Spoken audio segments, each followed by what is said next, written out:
So while I'm waiting for folks to kind of jump into the room here, let's start with something good. Let's start some good Monday morning energy. Who's got a win from the weekend of anything productive that's happened in the real estate world? Contacts made, any deals that are hanging together? Who's got some good news that we can share?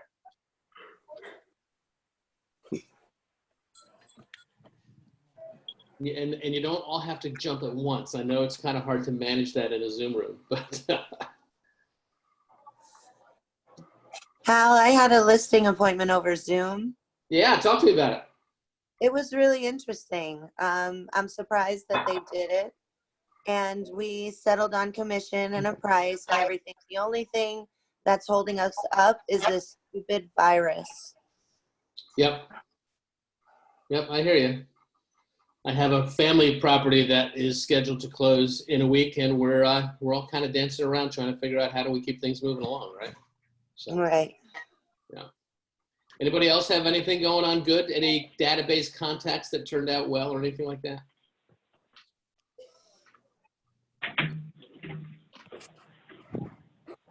All right, well, here's what I'm going to do. It is 10 o'clock. It's actually 10:02. I'm going to get jumping in here. We've got 19 people in the room right now. And welcome to Lead Gen 36123.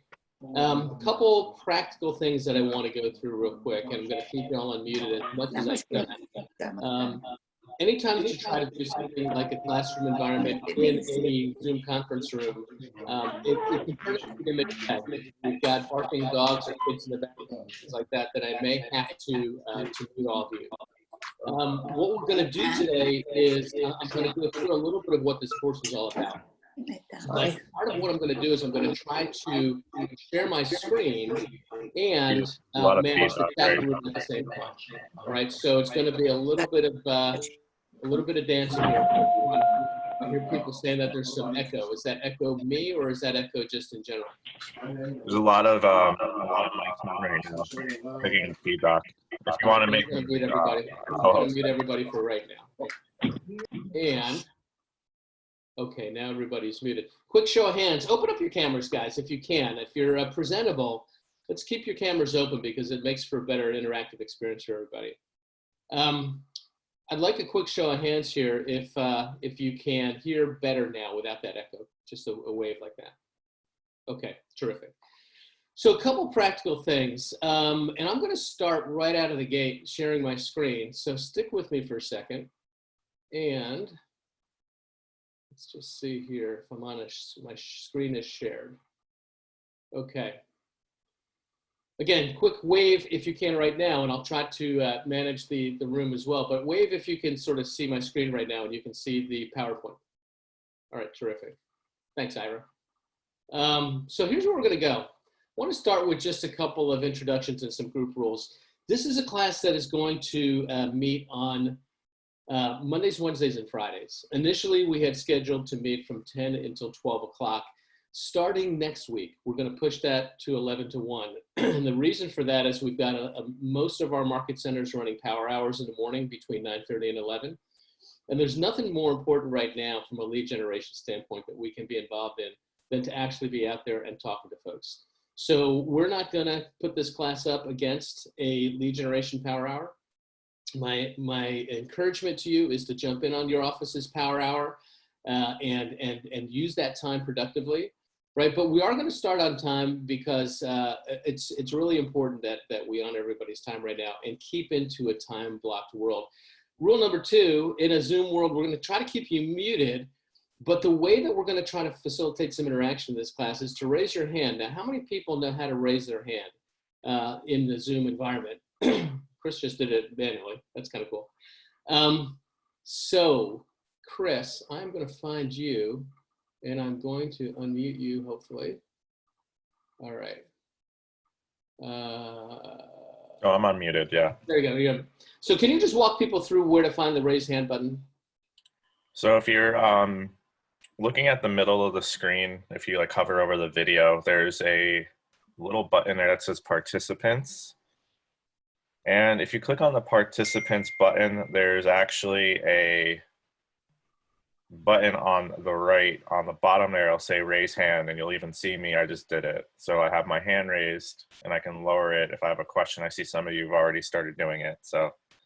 Okay, so I see Sergio's raised a hand, and someone who goes by So we got quite a 089383 few has people raised a hand raising as their well. hands A now. lot of people raising their hands. Okay, so here's what I'm going to ask you to do. If you have a question right now, keep it raised. If not, lower your hand.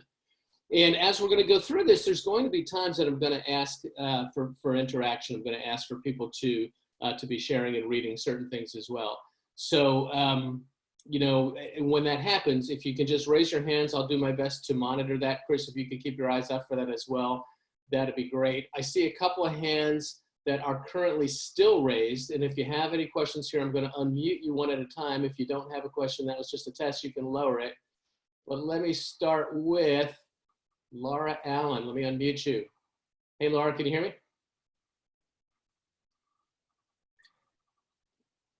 I think I've unmuted you. There you go.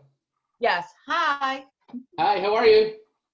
I'm You have a good. question there? No, I don't have a question. All I right, was that's just a raise hand. Good stuff. Okay. So we're gonna raise hands if we have questions just like that, and we're gonna go from there. Okay, now I really do want to try to keep this as interactive as we can in a Zoom environment, right? So it's gonna be an interesting way of kind of taking the classroom feel and bringing it into a Zoom room.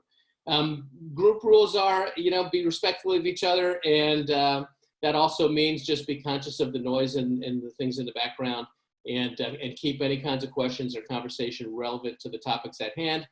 And let's have fun. Let's have fun, okay? You guys ready? Ready to jump in? All right, so let's jump in. Want to talk about this class, Lead Generation 36123. And the first thing that I'm going to tell you is what the term 36123 stands for. It's an abbreviation, which you're going to come to learn. Everything in Keller Williams is abbreviation, it seems. But it's an abbreviation that looks at how could you create 36 transactions in 12 months with 3 hours a day of focused lead generation, okay? So one of the things that we're going to start to do is just recognize that we are in a shifted world right now. And for everybody, I think it's really important to keep in mind that the number 36 is really a placeholder. You know, it's the same way as when Gary Keller wrote the book, The Millionaire Real Estate Agent. The term millionaire was a placeholder. Certainly, he did create a pathway of how you could put together the right systems and the right structures and business practices to generate $1 million of net income. But not everybody has the intention or the goal to generate $1 million of income. So that was simply a placeholder, the same way that 36 is a placeholder. The thing I want you to think about is, what is the business that you want to try to create? And I know that this is a temporary work stoppage that we're in right now. I get that. You know, a temporary work stoppage, which will be temporary. And it's not even a work stoppage, to be fair. It's a change in the way that we're doing our work, right? But I want you to think about really what is the goal that you're trying to create in your business. 36 is the placeholder that we use in this class here. A couple of definitions that I also want to share here. KW Command, when we're talking about lead generation, in KW Command, we refer to a lead somewhat differently. And I just want to make sure that we've got the language consistent for everyone. In command language, a lead is somebody who is, that we're having a one-way conversation with. Maybe someone we've met at an open house, maybe somebody that we have has responded to some of our advertising or whatever, but we're sending them information, we've met them, but we haven't really engaged in a dialogue or a conversation. In the KW vernacular of command, that's what a lead is called. We changed that to contact once that we've actually started a two-way conversation and we're having interaction with that person. For the standpoint of this class, we're going to define lead really as anybody that you believe will transact business within a defined time frame, right? Anybody who you decide is a good candidate, not necessarily somebody who is committed to hire you or to work with you yet. Not necessarily somebody who has signed a buyer's agency agreement or a listing agreement, right? This is somebody, if you meet at an open house and you know that they are not necessarily working with a colleague of yours, so they're not necessarily in a hands-off position, they haven't committed to work with you yet, they're still going to be a lead from the purposes of the way we think about them in this class, okay? Quick nod of heads if we understand the differentiation between that. Okay, cool. So one of the things we want to think about before we get too deep into this curriculum, and this comes out of the Shift curriculum, the brand new Shift curriculum that just actually really officially launched last week. Not the Shift, I'm sorry, the Ignite curriculum. We've rewritten Ignite, and that new curriculum just posted last week, and you'll start to see a new version of Ignite coming shortly in the market centers. But one of the things that we have to keep in mind is even in the Shift, the fundamentals of business don't really change, right? The way that we do things have to change. So let's take a look at what do successful agents do every single day, right? What they do is, and this comes from Gary Keller, he sat down with mastermind with a whole bunch of top agents and just started to outline what do successful agents do every day, right? And on one hand, they work on growing their business, right? They do lead generation for buyers and sellers. They make seller listing presentations and get listings. They make buyer presentations and get listings. And they preview real estate. That doesn't change in a shifted market. That doesn't change in a quarantine market. The way we do those things have to change. There is certainly a step back in consumer confidence as it relates to housing right now. And that's just a reality that we're going to have to live with. But there are still people out there because of their family's life situation who need to buy and sell real estate. That hasn't changed. So growing your business, the question is not necessarily do we stop doing these things or do we do different things? The question is, how do we adapt these things into the new environment? And the same holds true for running your business, right?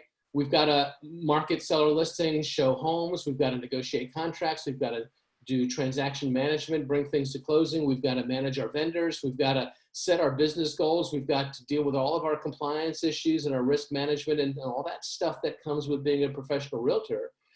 We've got to attend training and coaching, and we've got to manage our money, right? Those things don't change in a shifted market. Those things don't change in a pivot, right? The way that we do those things really do change. So I guess the point that I want to start with here is, even though things are different, they're very much the same, right? The business fundamentals don't change when market conditions do. One of the things that's a hallmark of this class as well is that we're going to talk about a variety of lead generation tactics and strategies, but there is certainly some accountability that really is a best practice for folks who are in this class, who take this class, right? And here's what accountability looks like. It really looks like deciding, what am I going to try to do from a lead gen standpoint? How am I going to continue to try to keep my business going? And if you see right here in the very top part of the circle, quick wave of hands if you can see that on the screen. Okay, good. Very top part of the circle, set your goal, right? What's your goal right now?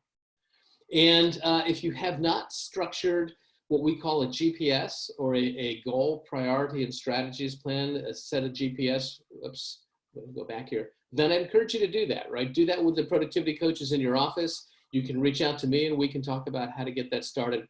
But what a GPS does is it keeps you focused on what's the most important thing that I should be doing right now to be focusing my business and to keep things moving. The accountability model is you set that goal and then you take action, right? You don't set that goal and think about it and study it and come up with 16 different ways to make sure that you bulletproofed it and do it 100% right. You have a goal, you take action, and then you see what happened, right? And then once you see what happened, you evaluate that. Did I get this to where I wanted to be? Did things work the way that I wanted to work? Did it not work the way I wanted to work? You make adjustments, you set a new goal, and the cycle goes round and round and round. It's kind of like a flywheel. That's the accountability cycle. And I would encourage you through the 3 weeks of this lead gen course that you find an accountability partner, somebody who you can check in with on a regular and consistent basis to talk about, what am I intending to do? How did it go? What do I need to do differently? You know, brainstorm different solutions, set a new goal, and keep trying, right? That's one of the most important things that happens right now is we've got to be constantly evaluating, what are we doing, what's working, how do we amend, what's not working, and adjust, right? If you don't have an accountability partner, or if you don't have somebody who can kind of give you some feedback, it doesn't have to necessarily be the top agent in the office. It doesn't necessarily have to be your team leader. It just has to be another person who can have that conversation with you and help you think through, what am I doing, what's happening, how's it going, right? So that's the accountability model.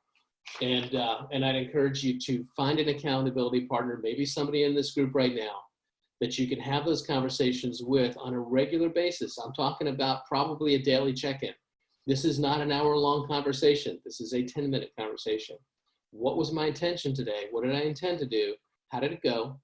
What got in the way? What could I have done differently? What options do I still have? What do I intend to do next? And when are we going to check back in again to see how that goes, right? That's the accountability cycle. Now, moving along here. Why are you here? Well, I'm here because they sent me the link and I'm supposed to be here. Well, no, the reason why you're here is for a lot of us, this is about how do we avoid the productivity roller coaster? And let me take you over to the manual. I'll try to see how fancy I can get here into the Zoom video conference. But if you go over here, this is your lead generation 3612.3 manual. It exists on KW Connect. And I'm going to just take you right to the page that we call the roller coaster, if I can find it. Hold on for a second. I got to move my screen because right now my little Brady Bunch screen of all your faces is right in the way of the button I need to click. So I'm going to jump down to the real estate roller coaster if all goes well. And it doesn't look like, here we go. Here's the real estate roller coaster. Can everybody see that? Quick show of hands if you can see that. Okay. And you guys don't see the rest of my screen, right? All my chat boxes that are up all over the place. You just see this page clear. A quick show of hands if this is what you're seeing only. Okay, good. So I want to just read through the real estate roller coaster. If you look at this yellow stuff, it says, look, when your career and your personal income begin to experience steep climbs, you feel brave and powerful. But when you suffer an unanticipated fast drop in business or a tight turn in your income, or when your success flips over completely, it's easy to become fearful, distraught, and powerless. In fact, the one thing everyone in real estate agrees upon is that you must avoid the real estate productivity roller coaster. And here's how that looks. It looks like this. I do lead generation. I've got business. Then I start to service the business that I have, and I stop my lead generation. And I start working on closing the business that I have. And what happens is at this critical moment when business closes, what happens is this: you don't have any more business. Has anybody besides me ever had a situation where you've had a closing and said to yourself, after this closing happens, I don't really know where the next one's coming from? Quick show of hands if that's ever happened to anybody besides me. Quick show of hands of anybody who's woken up at 3 o'clock in the morning and panicked about that, right? Right? Now, unfortunately, I'm at the point in my life where I wake up at 3 o'clock in the morning regularly, but that's another problem which we'll do on another Zoom conference. But here's the rest of this quote here. The real estate productivity roller coaster illustrates what happens when you lack commitment to constant lead gen, and when you suffer from an erratic, unpredictable flow of closed business. Guys, what I really want us to do is get back into developing the daily habit of lead generation so that we can get off of that roller coaster. You know, one of the things that's really cool that happens in our organization is that when we have closings, we ring the bell. And sometimes there's a virtual bell ringing. I've seen that happen in recent days. But we ring the bell and we celebrate together. And one of the things that happens is we then post that picture up on Facebook and everybody does all kinds of comments, right? That's fun, isn't it? Well, one of the things that you notice sometimes is that the same faces show up again and again and again. And sometimes they show up with a whole fistful of checks. And the reason for that is that while they're servicing their business, they don't take their foot off the gas of continuing to generate new business, right? What we've got to do is we've got to commit to the daily habit of lead generation. And what I'm going to define lead generation as here for us, it's a kind of a combination of building community and finding people who need you. You know, I've said in some of the other Zoom conferences that I don't always love the term lead generation by itself. Lead generation sometimes for agents, generally speaking, in my experience, conjures up a image of cold calling. Anybody ever have that that sense that, you know, lead generation meets cold calling? That's what a lot of agents hear.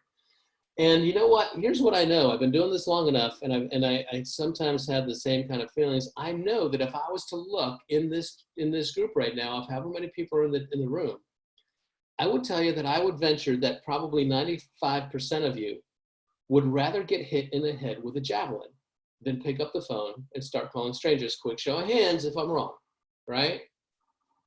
All right, so what I know is that cold calling is not necessarily the most productive lead generation technique. Building community is, though. And what community building is talking to people, building a relationship with people, so that when the time comes that they need what you do, you're in their lives, you've got a relationship, right? That's what we're going to start to talk about a lot in this course. But it really comes down to the daily habit of finding people to talk to and finding people who need you. And the challenge of this course is the goal: 36 transactions in 12 months with 3 hours a day, 36 being a placeholder. If you want to make that 50, you can do that. If you decide you want to make that 10, you can do that. The thing I want you to just be clear about is, what are you aiming for, right? What are you aiming for? So here's how this course is going to be broken out. This is what we call the Parthenon, and these are all the different kinds of, all the different classes that we have in this series. Again, in the very first session today, there's a little bit more kind of setting up where we're going so that you know what to expect, right? But the way that you take a look at this, what you're going to see here, and I think I've broken this out, you are here, right? In the very first class, we call this the Power of One. This is the introduction class, right? It's kind of like that little map that you have in the mall. You are here. And you're going to start to see that there's a couple of class topics that are stacked horizontally like this, right? And there's a couple of class topics that are stacked like little books vertically like this.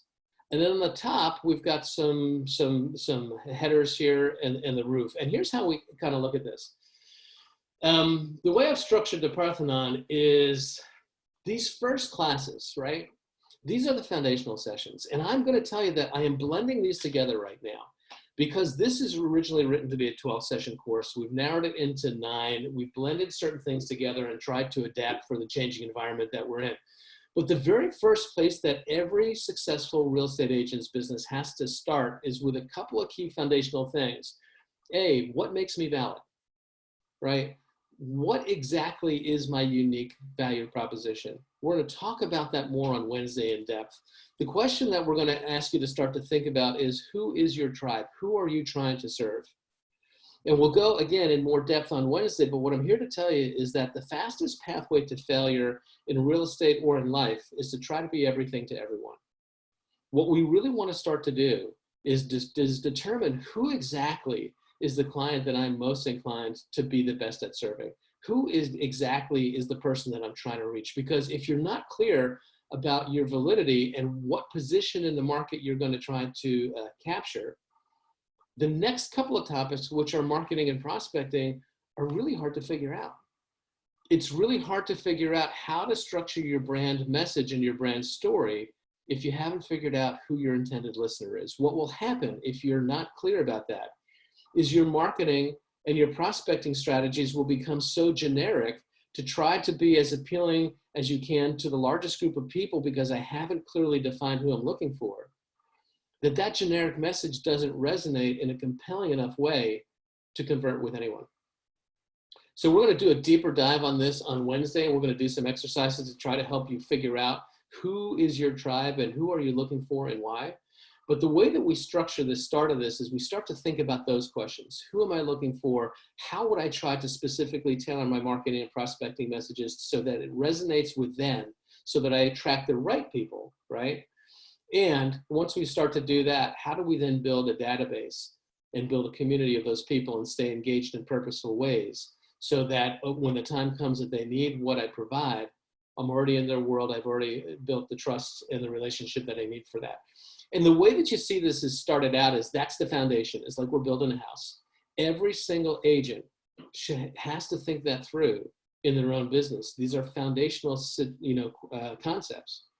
What makes me valid? Who's my target audience? And the truth is, for every single person whose face I see up on the checkerboard here, it's going to be slightly different, right? It's going to be slightly different because all of us bring different world experiences, different life views into this. And so who is our best client is going to be different. But everybody has to think about that part first before they start thinking about crafting their message and building their database. And then step 2 in the Parthenon is we start to take a look at the tactical sessions, right? We've got working with your database. We call them the METs, people that you have met. Or in the new KW vernacular, we're going to use contacts, people that I've got a two-way relationship with. How do I nurture and cultivate those relationships in a productive way? We're going to talk about geographic farming. And I'm going to talk a little bit more about that later today, at least in terms of geographic targeting. The concept here, and one that if you've come to other classes with me, you've heard me beating this drum now for the past couple of years. We have to become hyper-local in our approach to serving clients. We have to become hyper-local experts. And I'm going to talk to you a little bit at the very end of this class. I'm going to just give you some demonstrations, and what you're going to see is the very top agents in the market right now do not try to focus on multiple geographic regions. They pick a lane and they crush it. And one of the things that you're going to start to think about is in this course is geographically, where should I be doing my business? How am I going to nurture that geographic area? Open houses, for sale by owners, expireds, agent-to-agent referrals. These are all tactical ideas that we're going to be talking about in terms of how to build your business. And then on the very top here, the essential support sessions, the support beams, we're going to talk about converting leads, because if all we're doing is generating leads, but we haven't successfully converted them, we're not going to have a great business, right? It's lead generation, but it's also lead conversion. So we're going to wrap it up with that. And then a planning session on living your goals, right? That's where we're going over these 9 sessions, right? There's more than 9 bars here, but we're blending those together. Anybody have any questions about where we're going or any comments about that? If you want to raise your hand in the chat room, I'll take a quick scan through before we change gears. Any questions around any of that? It looks like so far so good. Marianne. There's a hand. Let me see if I can unmute Marianne. Marianne, Hi, can you hear me? I can. How are you? Hi, thank you for class. I have a question, or would just expand if you could on finding that market. Who am I trying to serve? Because I know my message is pretty generic. Yeah. But you know, and so finding that group. So here's how we're going to expand on that. That's going to be the entire session on Wednesday. Okay. And so, but just to give you a little foreshadowing of how we're going to look at that, it really comes down to trying to think about where are your skills and competencies already? What are the things that already, you know, we talk about validity, and I'll unpack that deeper on Wednesday, but all of us are valid right now. And so what are the things that I've got unique knowledge? What are the things I've got unique skills? Who are the people that I most naturally connect with and seem to be able to build audience with faster? And there's a series of exercises that we're going to do on Wednesday that help you start to unpack that a little bit in terms of who is likely to be your best client, where would they likely be, so that we can then move into a session on marketing and prospecting to try to get our message in front of those. Does that make sense? Yeah, thank you. All right, cool. Very good. Anybody else? Laura, you still have your hand up. Is that from before, or did I not close you down? Yes, sorry. Okay. I don't know how to lower your hand, but if you can lower, that'd be great. Otherwise, I'll just know that you're up there. All right, so we're going to move on here. Now, you know, you heard me say before, pick a lane geographically, but the other thing that I'm going to ask you to think about through this course is, what are the lead generation tactics that are the most effective for me? One of the things that I know in my own experience when I first got into real estate in 2003, and for those of you that aren't familiar with sort of my background entirely, I did sell from about 2003 to about 2006 in sort of a kind of a hot run-up market to the insanity. Started out really, really slow because I worked for a company that taught me how to manage transactions, but didn't teach me how to build business. I was fortunate in 2004 when the book, The Millionaire Real Estate Agent, came out, that I picked up a copy of it and read through it. And it just made a lot of sense. And I started to follow what was going on there. And I went from my first 10 months where I closed one transaction and made about $1,000 to the next 12 months where I closed $12 million in sales. And then the next 12 months where I closed $16 million in sales. And then I became a manager for another company. And so the perspective that I'm sharing with is that what caused me to flounder in the very beginning was I didn't have any direction, right? I didn't have any direction. What happened was I was trying a little bit of this. I was trying a little bit of that. I was seeing people that were successful doing some of this, and I tried that, and that didn't really work for me. So then I jumped over and did some of that.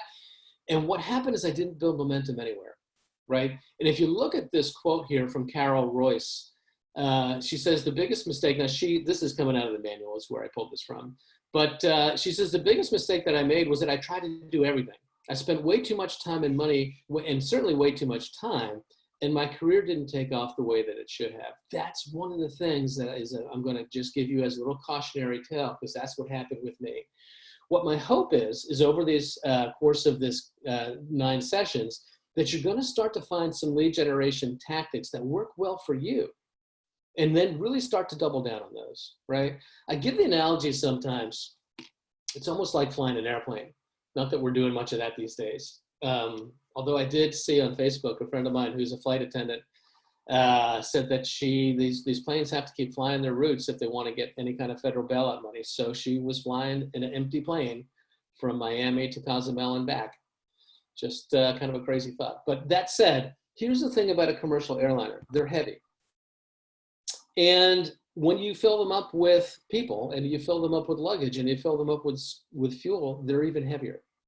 And something that's really fascinating, at least to me, is that a commercial airliner can get up in the air and it can fly. Now, if you ever wondered how that happens, you came to the wrong guy, because I'm not really going to be able to explain the physics of all this. But here's what I do know. You have to get that plane moving forward with enough momentum that you can get enough lift under those wings to pull that up into the air. Forward thrust and lift is what creates flight. And when you've got a lot of weight to move, you can't do it without concentrated energy. You cannot put a propeller on the front end of a 747 and expect that you're going to be able to get enough forward motion to get that thing airborne. You can't put enough propellers along the length of the wings to get enough momentum. You could put a propeller on a Cessna or a Piper Cub, because those planes are small and it doesn't take much to get that going.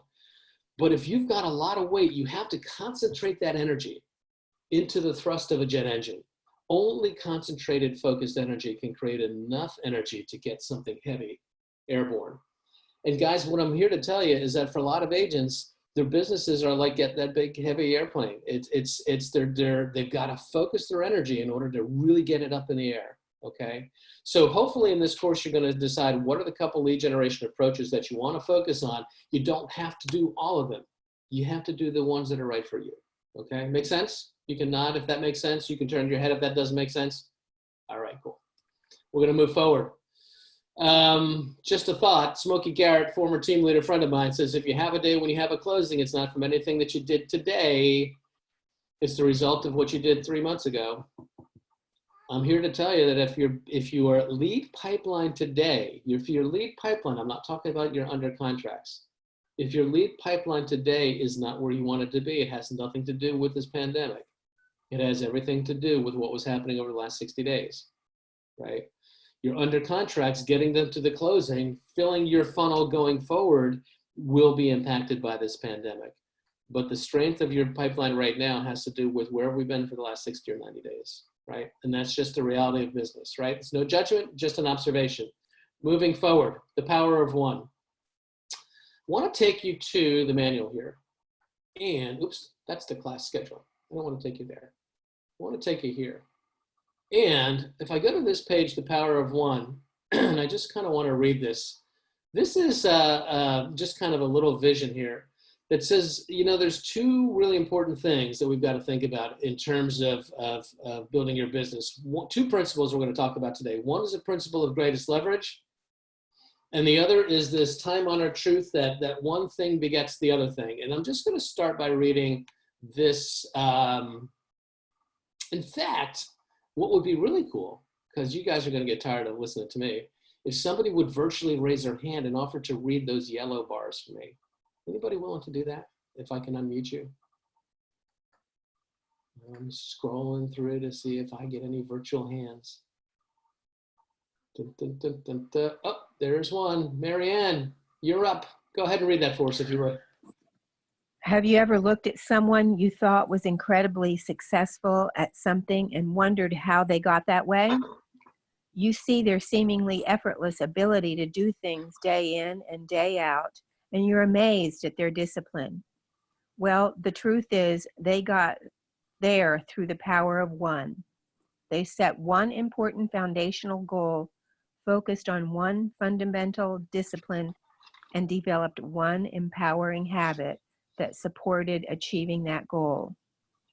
One is based on 2 proven foundational concepts that are at the heart of all real success. 1, the principle of greatest leverage, and 2, the timeless truth that one thing begets another. Outstanding. Let's all give it up for Marianne. There's a lot of virtual clapping there. You're getting a lot of virtual love. Thank you for that. I appreciate that. So here's the concept here. The principle of greatest leverage, right? What are we talking about here? I'm going to go back to here, right? The principle of greatest leverage says this. Some of you may be familiar with this. We've talked about this in other classes. It's sometimes called the 80-20 rule. It's sometimes called the Pareto principle. It's sometimes called the power, the rule of the select few. There's a lot of different ways people think about this.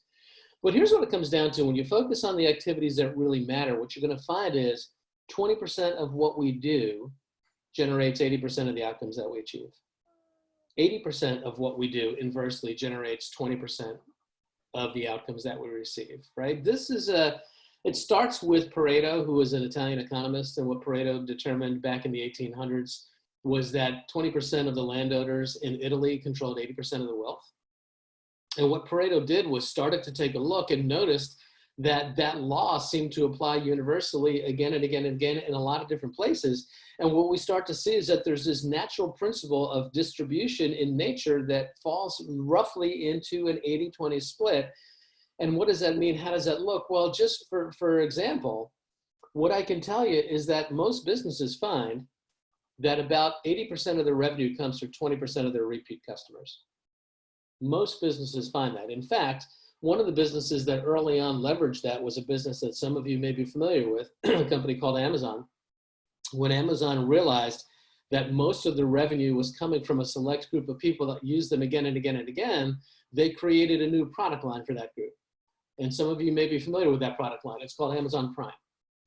And it was just a way to incentivize and keep those folks engaged and keep those folks coming back. And Amazon Prime has now become such a big thing that I think it's become a bigger part of their market. But it was recognized by the fact that they took a look and they saw that their revenue was not evenly distributed from all lead sources, right? Certain things paid off better than others. I will tell you right now, if I took every single one of your computers, and if I was to take all of the data and export that data from your hard drive, what you would find is that 80% of the data is going to be contained in approximately 20% of the individual files. I can guarantee you that.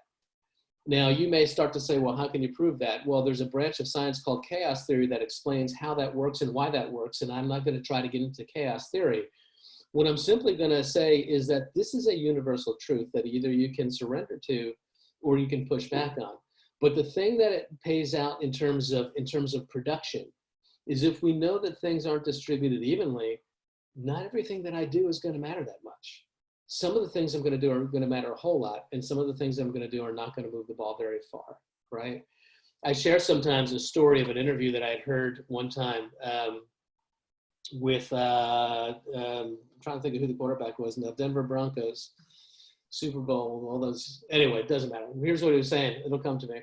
What he was saying is a professional quarterback, the difference between who wins and who loses, right, isn't necessarily at that level talent.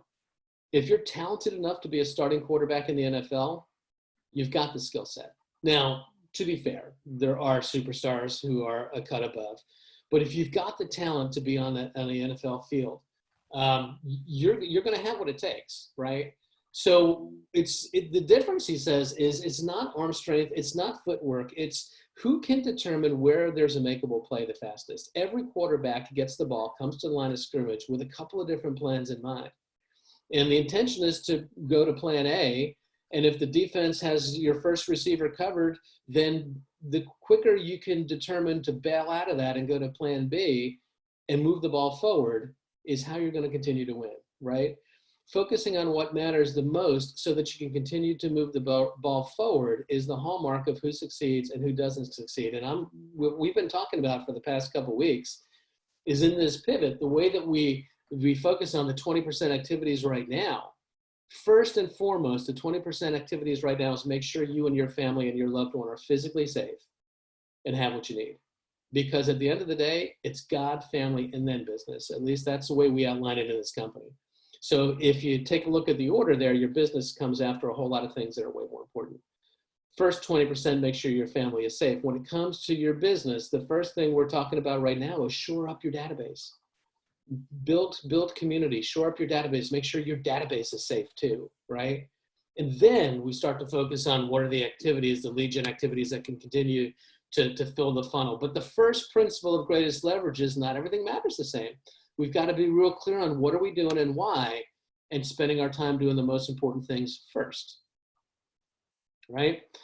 One thing begets another. Once you master this, it's just really about momentum. Once you master the one thing, it makes achieving mastery of the next thing easier, right? Here's how this looks. We're always trying to build competence in everything that we do. And once you build competence in one thing, or you take the first step, it makes expanding on that competency easier. Once you take the first step, it makes the second step easier, right? It really comes down to this. Success is about action. It's about taking the right actions and getting into movement. And once you take the right first step, the momentum that you start to build and the trajectory that you start to build takes you in the right place. You know, there's a saying that I've heard that I love that says, a journey of 1,000 miles starts with a single step. Quick nod if you've ever heard that saying before. What happens if you're facing the wrong freaking direction when you get started? 1,000 miles later, you are in a very wrong place, right? A friend of mine who's an airline pilot said if you were to take a plane off from LAX in Los Angeles and point it to come to John F. Kennedy, and you're off by 3 degrees in your flight plan. 3 degrees doesn't seem like much. You're going to end up in Rochester. And so what we've got to do is we've got to take the first step, and then we've got to make sure that we're in the right direction, right? One thing begets another. If you've ever heard the phrase, the rich get richer and the poor get poorer, here's what happens. It depends on the direction that you go. Because once you make the first wrong step, it makes the second wrong step easier as well. Now, I don't know about you, but my gym has been closed for 3 weeks. And unfortunately, I had a sinus infection a week before that, so I've been out of the gym now for pretty much 5 weeks. It gets really easy to get off the wagon right now. It gets really easy to start to eat the wrong things right now. This works to the negative as well as it works to the positive. But 2 really important principles in your business is this. The one thing, the principle of greatest leverage, the Pareto principle, what's the thing that makes the most impact? And then get into action and do it and let it start to build momentum. That makes sense, right? Quick nod if that makes sense. Okay, cool. We're going to keep moving here because I've got a lot of things. If you notice, the principle of greatest momentum here, if you think about bowling, right? If you look at the way a bowler sets up hitting the first pin and the first pin hits the rest of these pins down, if we line them up sequentially and the bowler hit right here between 4 or 5, we wouldn't get as much done, right? It's about the domino effect, right? Setting up your activities. Gary Keller says in the book, The One Thing, that success is sequential, not simultaneous. What's the first thing that I need to do? What's the next thing that I need to do? After that, what's the third thing that I need to do? It's about really getting organized and really structured. I was on the Power Hour this morning with Mike Treffel and John Genovese, the coaches in some of the market centers. And one of the cautions that we had said to folks right now is that there's so many Zoom links coming at you for classes that you can be in right now, that you can spend literally from about 8 o'clock in the morning until about 6 o'clock at night and never get out of your jammies and never get away from your computer. And the thing right now in terms of being clear about picking a lane in your training is, what is the education that I need right now so that I can take the right next step for where I am in my business? I don't need to learn everything these next couple of weeks. I need to learn the next thing that's important in terms of moving my business forward, get that training only, put it into action, and let these dominoes begin to take shape. All right. What's under the hood of a great business? We know it's lead generation. What's under the hood of a great real estate career that keeps it successfully running even during challenging times? It's lead gen. It's always lead gen, right? I am going to skip along here, and I want to just touch on one concept here before we go into some exercises. Then this concept is the idea of time on task. And what time on task says is that if you really look at what helps people succeed, it's the consistent effort more than anything else. There was a book by a guy named Jeff Colvin called Talent is Overrated. It came out a number of years ago. And it references a lot of the same work that Malcolm Gladwell does in some of his writings. And he talks about whether or not people who are talented naturally succeed at a higher level than people who don't have talent. And what we find is in all walks of life, whether it's physical talent in athleticism or musical talent and musical gifts or artistic talent or intellectual aptitude, is that talent gives people a little bit of a leg up right out of the gate. But over time, consistency and continuing to get better and continuing to get better and continuing to get better, what you find is that the people who are consistent in their efforts overpass at some point people who are naturally talented. And one of the reasons for that, I think, is because that when people who are talented get to their natural level of their ceiling or their level of achievement, they get frustrated and a lot of times they quit. But it's the tortoise and the hare. People continue to work on it, continue to work on it, continuing to work on it, move ahead. And so time on task over time is just remembering consistency over an extended period of time is the key to success, right? In all that you do. All right. Now, I want to go through some myths and some truths. There's a couple of tightly held misconceptions about lead gen that we want to put behind us before we get too far along in this class. Here's myth number one, and I adapted it just for us. The market shift will put me out of business. That is a myth. The market shift right now will change the way that you do your business, and it will create new opportunities. This is a market shift, if you've heard me talk in some other Zoom calls, that feels to me more like 2011 than it feels like 2008. This is a temporary adjustment in the market where the market's come to a bit of a dead stop, not completely, but of a bit of a dead stop, like it did in 9/11. In 9/11, everything shut down for 45 days or about 60 days, and then it picked up again, and there was pent-up demand that took off. And that's what we're expecting right now. The market shift will change the way that we do our business right now, and it will create new opportunities because as you guys develop different technical skills with virtual tools like Zoom and other things, you're going to find different ways to engage clients. And when the market re-emerges again and the pent-up demand is being met by agents who are still out there focusing on their business, you're going to find new and different ways to do things, right? Here's myth number two. Can't lead generate right now. Everybody told me that I have to stay home. Sure, you can lead generate, and you have to keep lead generating. You have to keep filling your funnel with buyers and sellers who need to talk, right? Absolutely need to do that. The way that we do that is going to change. And again, if you have any questions anywhere along the way, what I'm looking for is raised hands. I'm not really able to monitor the chat box right now. So if you've got questions, just raise your hand and I'll unmute you, right? Myth number three. I don't have to lead generate. If I do a good job, people just come and find me. Anybody ever believe that? That was the first 10 months of my real estate career when I wasn't making any money. You know, I came out of a senior level executive position in one of the largest healthcare systems in the country. And I just kind of had this belief that how hard can real estate be? If you just show up and you look good and you shower and you smell good, somehow people are just going to come and find you. And guess what? Newsflash, it didn't work that way. You do have to lead generate because some people will find you, but not enough people and not quickly enough, right? So that's a myth. Myth number four, there's really a lot of bad leads out there, especially in the internet world. I hear that a lot for people who are doing online lead generation or Facebook lead generation. And I'm here to tell you that there is no such thing as a bad lead. It's just that leads are not always the same. There are people who need us now and people who are just exploring, but anybody who raises their hand, who we can start to build a relationship with that we can nurture over time is a good lead. Now, to be fair, we need to have enough leads who are ready to do business in the short term that we can meet our financial goals, right? But don't fall into the myth that these are just bad leads. I see a lot of times agents will get a lead and they'll follow up and they don't get a response, and they'll follow up again and they don't get a response, and they follow up and they didn't get the response, and then they say, screw it, and they dump the lead. Well, you know what? What you're going to find is there's a lot of folks, and I'll do another class on lead pipeline management, but there's a lot of folks who show up in our world at the very, very top of the exploration process. It's a little bit like they're not really looking to talk to you right now. They're just interested in some bit of information that maybe you provided on your website. So while you captured that lead, they're not really interested in talking.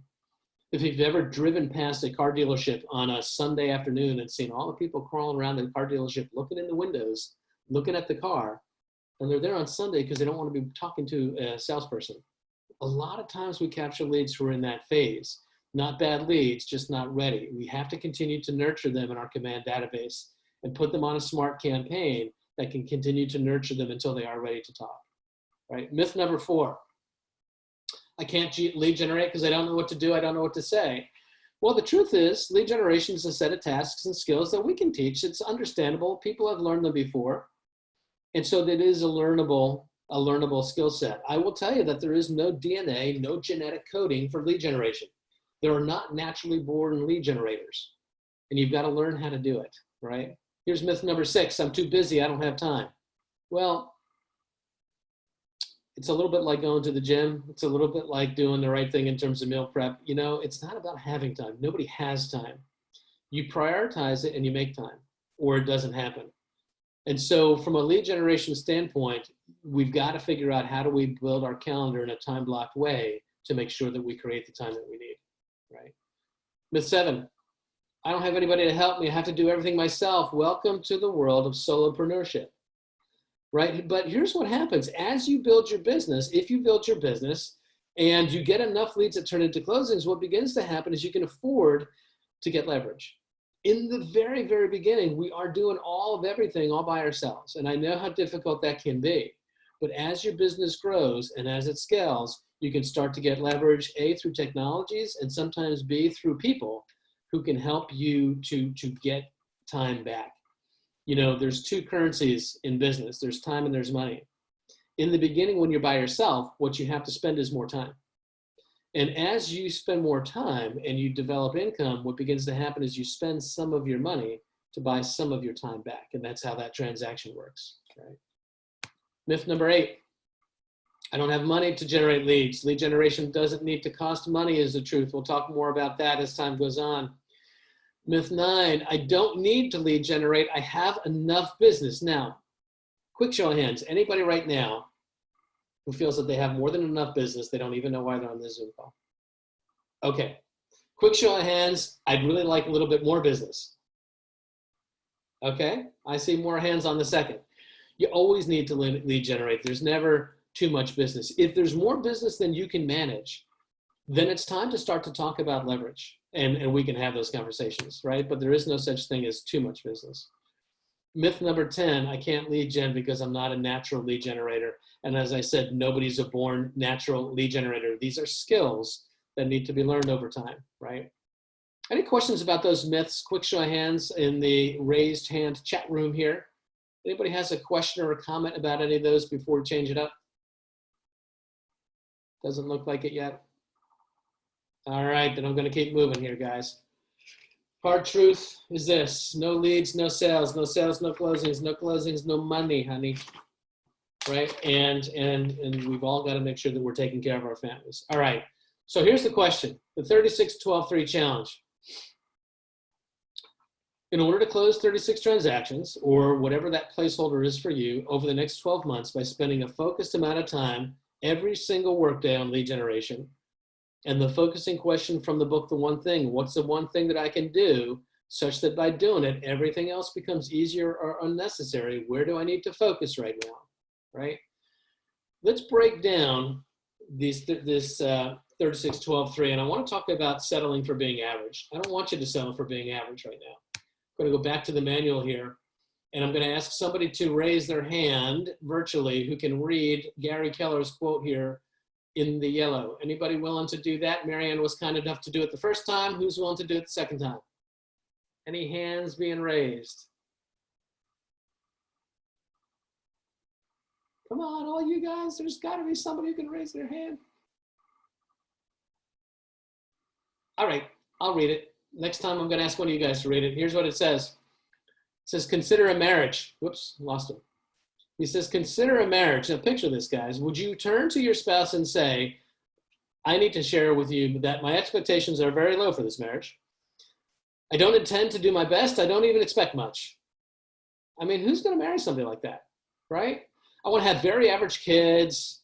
I want to live in a really average house. Maybe we'll drive an average car. We'll kind of have an average life. I don't expect much, right? Now look at your career, right? You sit in front of your buyer or your seller and say, the reason you should hire me is I'm a pretty average agent. I think pretty average. I act pretty average. I don't aim too high.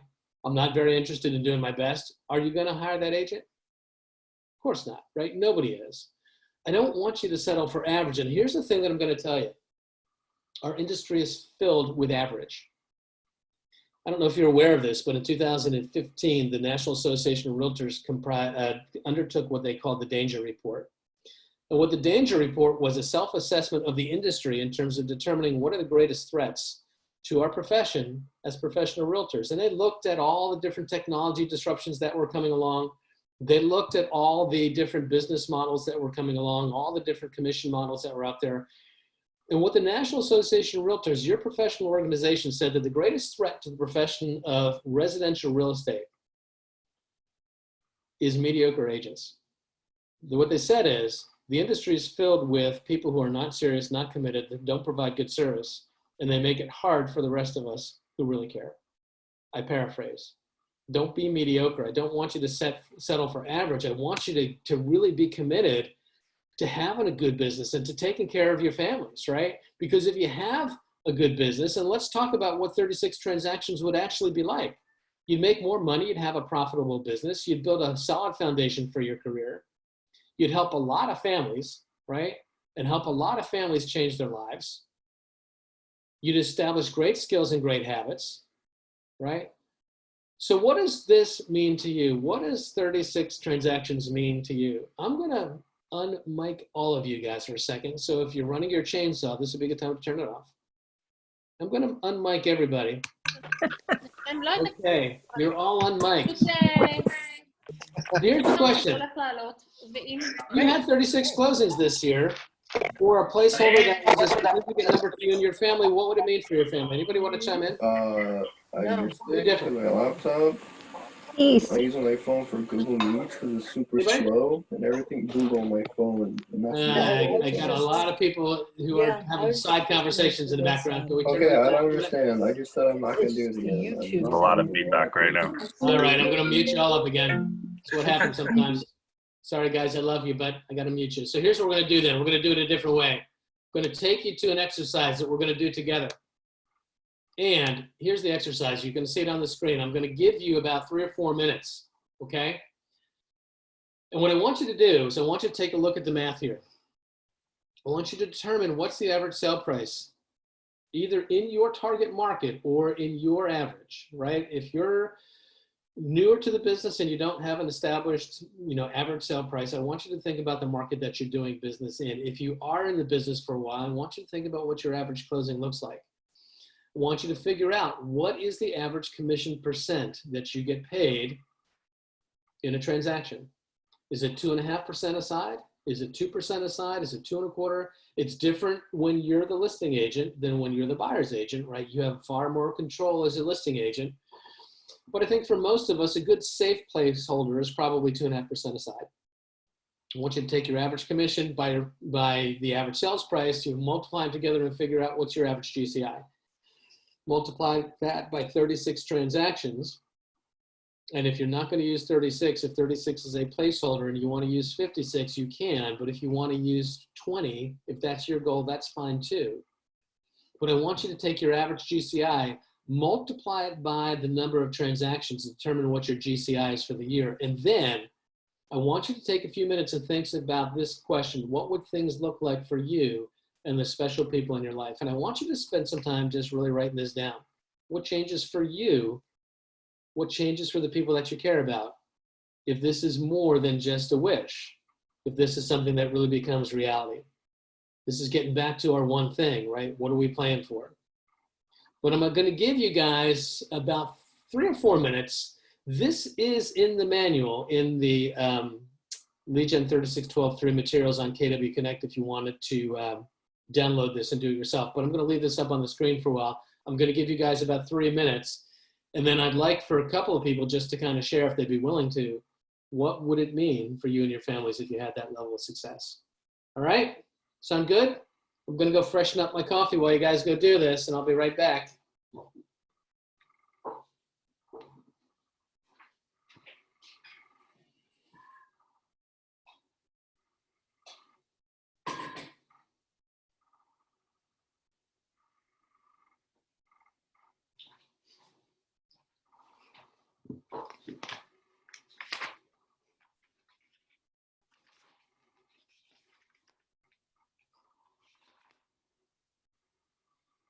And as we're going through this, if any of you would be willing to raise your virtual hand and share what the implications would be for yourself and your families, I could just get a couple people in the queue. That'd be great.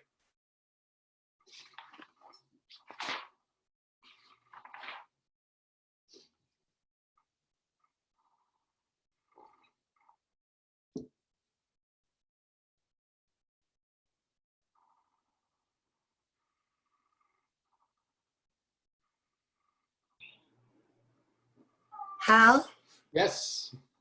I have a question. So if I was to do this right, it would be the average sales price minus the commission. No, your What average sales price is times the multiplied commission, by- right?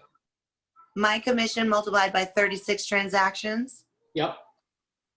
So let's do it this way. A $400,000 sale and 2.5% aside, it's 10,000 GCI times 36 is 360,000. That's how that math could look. If those Right. I numbers have are- 377, 370. Beautiful. Okay. I got it.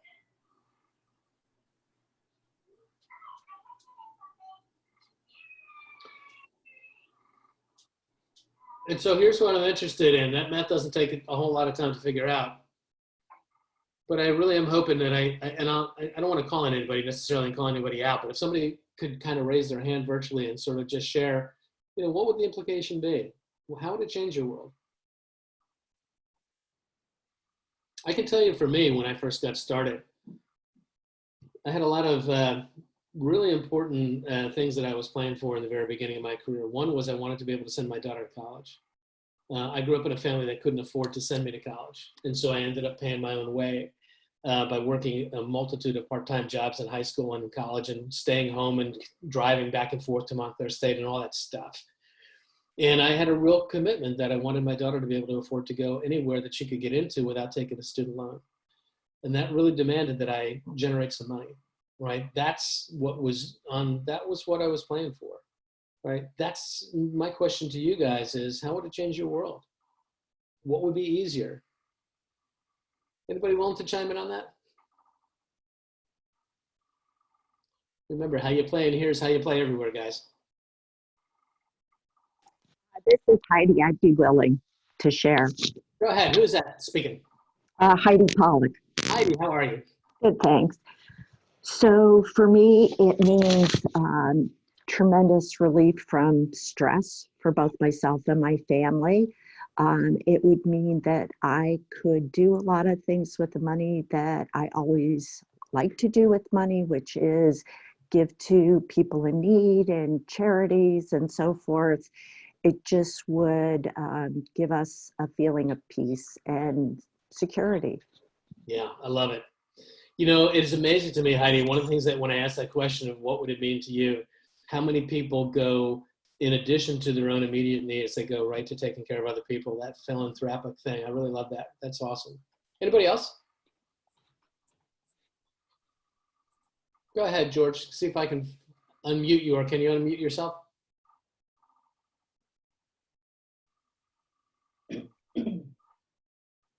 Let me see. George, I saw you raise your hand, I thought. Yeah, there you go. Okay, what do you got? I would have to piggyback on what you said. I mean, it's really bad. It's every day I try to think it's going to be different. It gets much worse. So I need to figure out what I need to do, one thing at a time, and then do that, I guess, as expertly as possible, and then move on from there. Yeah. And it sounds like to build some momentum would take some of the pressure off of this right now for you. Absolutely. Okay, good. All right, I'm going to mute everybody else up because I want to keep going here. But this is the first exercise is, really what does it mean to make these real numbers, right? What really would happen? Because here's the thing that I'm going to tell you. We're talking about building a habit. One of the things I know about building habits is that any time that you want to get to a place that you haven't gone before, it requires you to do something that you haven't done before. The pathway from where you are to where you want to be is a journey that we call doing something different. And when you do things that are different, it's not natural, it's not comfortable. When you do things that are not natural and not comfortable, human beings, as a rule, like to go back to doing things the way that feel natural and that feel comfortable. And the reason why we do have a big why, the reason why we do actually quantify some real numbers here, and I ask agents all the time, how much money are you looking to create in your real estate business? And the most common answer I hear is, I want a lot. Well, that's not a bad answer necessarily, but I don't know what a lot is to you. We need to quantify it, and we need to determine what does a lot really mean, and what does it really mean to our family? Because in order for us to adapt the new behaviors and the new things that we need to do, we're going to have a real clear vision in mind. So that's what this exercise is all about. What would 36 transactions or whatever your placeholder mean? And I'm going to take it to another part here. And this is my buddy, Brad Korn, who is a KW agent out of Kansas City, Missouri. And he talks about how important it is to not give up. And in his little chat box here, he talks about doing direct mail. This was something that he did a lot of in the beginning of his business and grew his business a lot through direct mail campaigns. But in the yellow, he says, you can't give up at first fumble or when the results are slower to materialize than when you want them to be, right? We've got to decide what we're playing for, decide why it matters, and then we've got to kind of hang in there. The thing I want you to think about is, it's a little bit like this here. This is the 12 months. How does it look? It's a little bit like planting bamboo. If you've ever planted bamboo, I don't know if there's any gardeners in the room here, but my wife and I like to garden. And one of the things about bamboo is it's really invasive. If you put it in the ground, what begins to happen as time goes on, it doesn't look like anything's happening. And what really is happening is, if you look way down here in the bottom, in the root structure, the bamboo is looking like it's dormant, but it's sending out all these runners underground. And over time, when there's enough runners that spread out to a point where they can take in enough nutrients to generate enough energy to make the sprout shoot up, it does. By that time, these runners have gone all over the place. They're in your neighbor's yard. They're in places that you didn't expect them to be. Bamboo can be one of the most invasive plants, but the thing that we think is it's not doing anything. The truth of the matter is it's doing a lot. It's growing and it's nurturing, and once it catches, that flywheel catches, that's when the shoot pops up. A little bit the same way in terms of your business. You need to stay in what's unrealistic is the belief that every action is going to just turn into a reaction. It's going to continue to be this linear rise. That's not the way it works. Lead generation works more like this. I keep taking action. I don't see a whole lot coming. I see some coming, but I keep taking action. I don't really see a lot happening yet, but I have faith that that's going to keep working.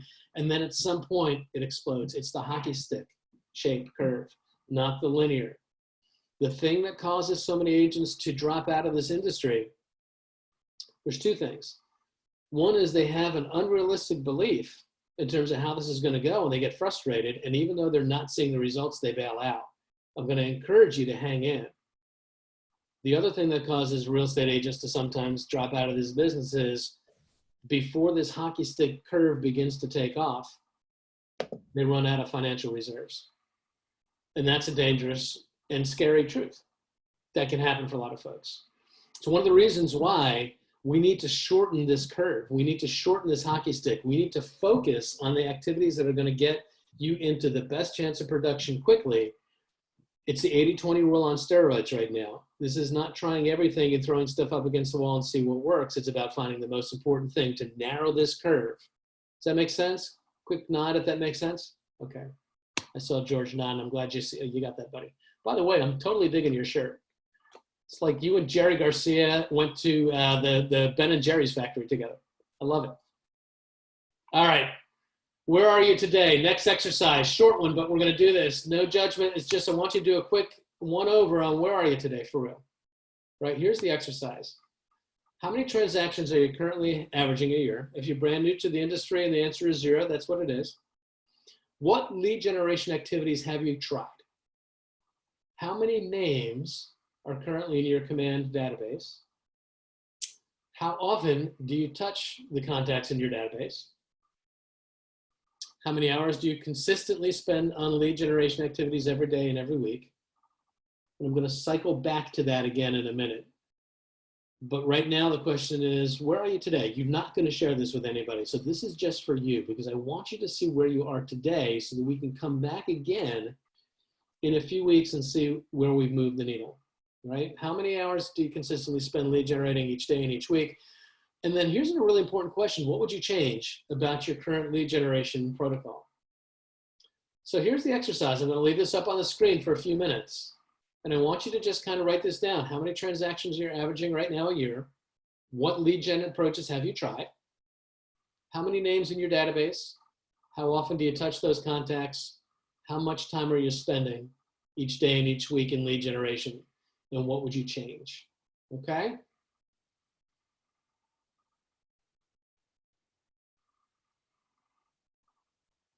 I'm seeing in the chat, there's been some questions now. The chat just popped up on my screen about the clarity of the screen. Has that been rectified to folks? Have you been in, can you see this better? It's kind of breaking up a little bit. Okay. Does that help? No. No, okay. It's kind of like splitting the document. It's kind of weird. Like when you're moving when you're scrolling down, it like breaks it. So these exercises exist in the manual, Lead Generation 3612.3. Before I jump off this call, if you'd like me to show you where to find this on KW Connect and show you how to download this and find these pages and do it yourselves, we can do that.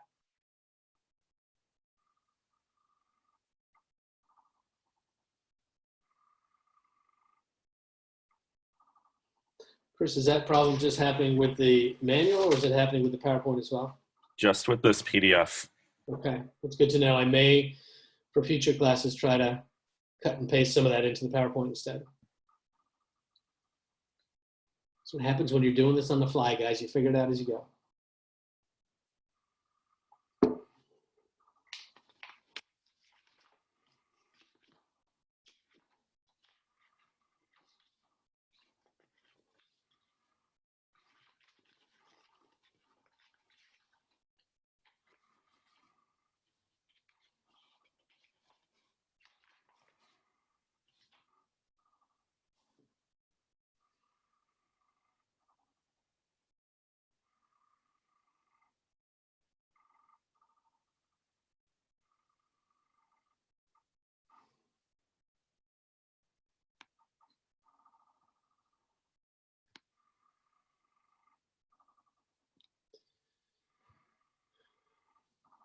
And I think what I'm going to do right now is expand my screen so I can see more of you. For those of you that do have your cameras open, if you can just give me a thumbs up or a high sign or a wave if you're kind of through this exercise. Give me a sense of where we are with this.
All right, guys, in the interest of time, I want you to continue to do this exercise, but I'm going to just take a second. And if you just follow along with me, I want to show you where you can find this manual. So if you've had problems in the screens, what I will try to do is try to get that corrected as much as I can for next time by cutting and pasting the exercises into something that's not going to splice the way that it seems to be.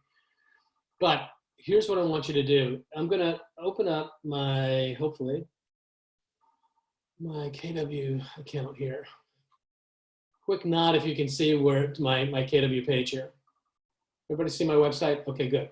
Up here where it says education, you're going to click on that button and it's going to take you to Keller Williams University. From here, you're going to see all of the courses that we have are listed right here. All right? I want you to just click on that course button right there, and all the courses are listed alphabetically.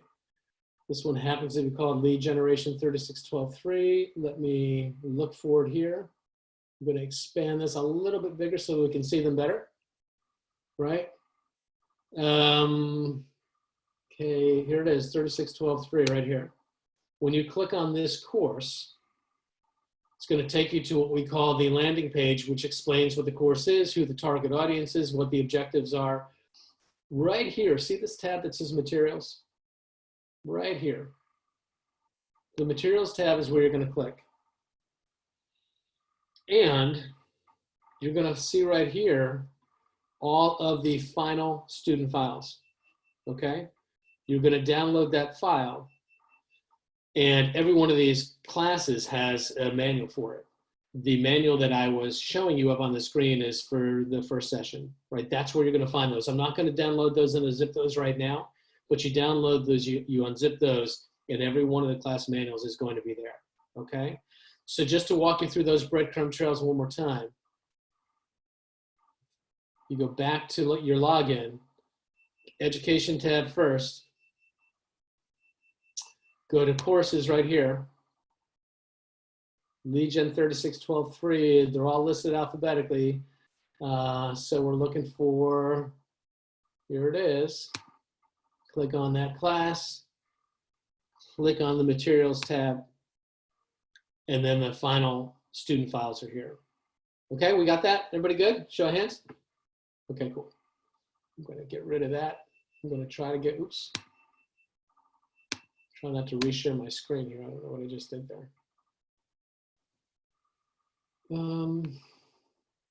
Okay.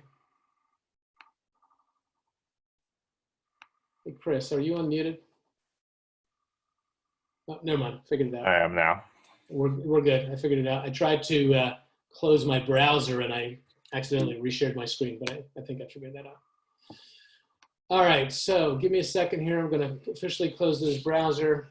I'm gonna try to get back now into the PowerPoint. Okay, are we there? Everybody see the PowerPoint again? Okay. And I'm going to move onward. I want to talk a little bit about working with intensity and developing the habit. Right, one of the things that we've got to do in developing the habit, let me just go back here. I think I skipped too far ahead. Here's what a great lead generation time block looks like. This is where we were. Okay, jumping back in. It all begins with the discipline of time blocking. Time blocking is the discipline of putting your calendar and blocking some time on your calendar and protecting it. And it's, we say 3 hours a day for lead gen 36123. We always say in this company, 3 hours a day is the optimal time for lead gen. I know that sometimes for a lot of agents, 3 hours a day seems like an awful lot and it's an intimidating number. You know, I have this fantasy of running a marathon one day. And I don't know whether I ever will or whether I won't. It's, I don't know whether my knees and my back are up to that kind of running, but here's what I do know. The idea of training for a marathon is overwhelming, and it's a big deal. Nobody ever gets up off their couch and says, I think I want a marathon, and just goes out and runs a marathon. You start by stretching, you start by training, you start by running a 3K and then a 5K and then a whatever, and you build up to it. The thing I'm going to ask you to think about from lead gen 3 hours a day is this. If you're not doing 3 hours a day right now, the last exercise asks you to think about how much are you doing? And the question is, can you stretch that up? If you're not doing any, could you do 20 minutes? If you're doing 20 minutes, what would it take to do 40? If you're doing 40 minutes, what would an hour look like? Or an hour and a half? It's kind of incrementally building your way up to 3 hours. I'll tell you right now, the fact that we're all home though, and we're all sort of quarantined, and all of your clients or all the people that you could talk to are also home, it's easier probably to get 3 hours in right now than it might be at other times. But the thing I don't want you to I don't want you to get spooked by 3 hours and say, oh my God, that's just so much, and get overwhelmed and not do anything. It's about time blocking the time though, and starting and growing it. The MREA studied 150 successful agents and interviewed their behaviors. And what we found is 3 hours is really the optimal time for lead gen, right? So you're going to get really good at it if you adopt that attitude that I'm a lead generator. Here's how you have to do it. You've got to kind of protect your time. You've got to find a place. You've got to get a little sign that says stop lead generation in process. I've seen some of that happen in some of the offices that I go into the market centers. And we're going to ask you to do your lead generation in the morning. And we want you to try to do it before noon. And I hear agents tell me a lot of times that I don't find the morning time that productive. I don't find the morning time that good because I don't always reach people in the morning. It would be better for me if I tried to call people later in the day. You know, when I first started growing my business, what I found was the target audience that I was really trying to reach was typically families with kids that were in school in the area and whatever. And they started coming home from school around 2:30. My prime time of finding people was between 2:30 and 4:30. And so it's easy sometimes to say, well, I don't want to lead generate in the morning. I'll just lead generate in the afternoon when I have a better chance of finding people. Here's why I'm going to ask you to start with your lead gen before noon. It's not really about yet whether or not you're going to find everybody at the precise time. The research is fairly clear that about 1/3 of the people that you could reach are going to be available at any time that you reach out to them. We're going to ask you to do it in the morning because in the morning you have a better chance of doing it, right? Now, we know all the reasons why. And without unmuting people, I'll just go through a couple of them with you. If we do it in the morning before my day gets too busy and I've got too many distractions going on, I've got a better chance of getting that completed, right? Quick nod if that's true in your world too. Does anybody ever have a day where you have all the intentions of being really productive and then you get up and the day happens. And the next thing you know, it's 4 o'clock in the afternoon and you haven't done a damn thing that you intended to do because you're running around doing all the things that jumped up as little emergencies. Has that ever happened to anybody besides me? Right? Does it ever happen that it's 4 o'clock in the afternoon and you're still in your pajamas? I know that's true for a lot of you because you have your cameras closed, right? But here's the thing. If we do it in the morning, here's what's going to happen. You're going to have more energy. You're going to have more focus. What we find is it's an act of will to do the thing that doesn't naturally happen, to do the thing that we don't naturally do easily. It takes will. And it takes willpower. And one of the things that you're going to learn, if you've ever read the book, The One Thing, Gary and Jay really get into this. People mistakenly believe that willpower has something to do with their personal character. That if you've got a strong character, that somehow you're going to be able to exercise your willpower and discipline better than people who are weaker in character. Willpower and character have nothing to do with each other. Willpower has everything to do with the energy state in your body. Character is a totally different thing. And what I can tell you is that when your energy level is higher and you're well rested and you're well hydrated and you're well nourished, you're more likely to be able to do the thing that you would really rather not do and stick to it. If you wait until the day gets ahead of you, if you wait until you're tired, if you wait until you're distracted, if you wait until another time, the likelihood is you're not going to have the energy it takes to override your internal desire that's telling you, I really don't want to do this that much, right? We ask you to do it in the morning because you've got a better chance of establishing a habit in the morning. I'll tell you just from my own personal self, I travel around, not so much right now, but I live about an hour to an hour and a half south of your market centers. And by the time I drive up to the market centers, drive in between the market centers and drive home from the market centers, I spend about 3 to 4 hours a day in my car every day. And Zoom has actually been a nice a change because I haven't been so much time in the car.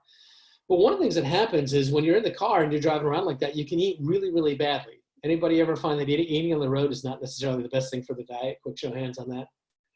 And so what I do is I have a cooler. I go get it right now because it's over in the corner of the kitchen, but I have a cooler and I try to load it up with healthy foods and fruits and nuts and all the things that I know are better for me, and I keep it in the car. And I eat in between as I'm driving, and I get a big old beach towel that I wrap around my shoulder, wrap around my neck because I spill when I'm eating. I try not to put anything that drips.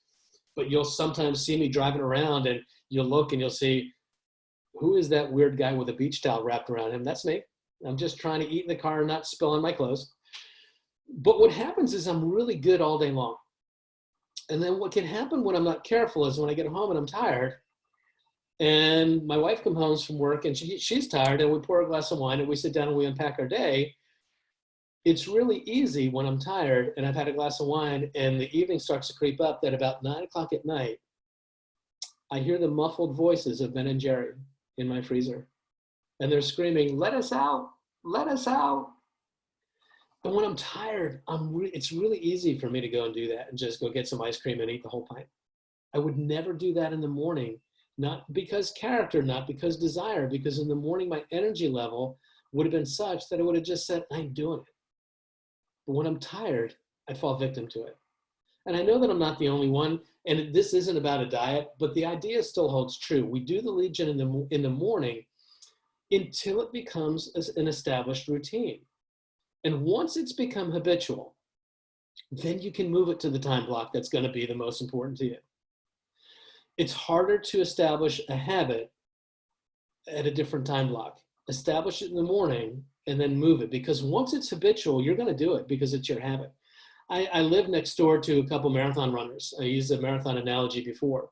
But one of the things that I know that's true about these guys, he and his wife, is that they run all the time. They run 6, 7, 8 marathons a year. There used to be another neighbor on the other side of me who is a retired pastor who runs ultra marathons, the crazy ones, the 60 miles through the woods, right? Jim actually won the Philadelphia Marathon back in the early 1970s, the men's division, before they started really opening it up to a big international competition. But my point of the story is this: these guys run every single day. And they always ask me, "Hey, if you're really serious about running that marathon, you ought to come and run with us." I'm thinking, probably true, but if there's 2 guys on the planet that I probably would never want to run with, it's you guys, because they're out there putting in 10 miles before I get up at 5. Right? But here's the point. If they have something happen, maybe something changes in work, maybe something changes and they can't run in their normal time block, what do? They fit it in later. They move it.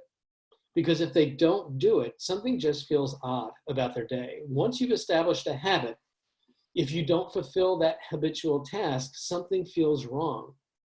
We need to do the lead generation in the morning consistently when our energy is strong enough to override our desire to bail out and not do it until it becomes habitual.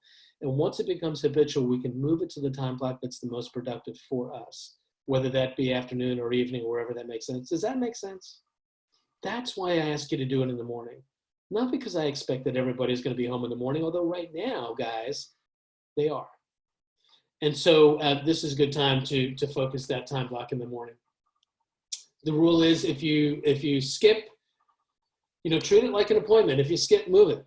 And you have that appointment, whether it's 8 to 11 or 9 to 12, wherever your time block is going to be, and that is your committed time. When you get somebody who calls up and says, "Hey, I need to do an appraisal, I need to do a home inspection, can we do it at 9:30 in the morning?" The answer is no, I've already got an appointment. Can we do 1 o'clock, or would 3 be better?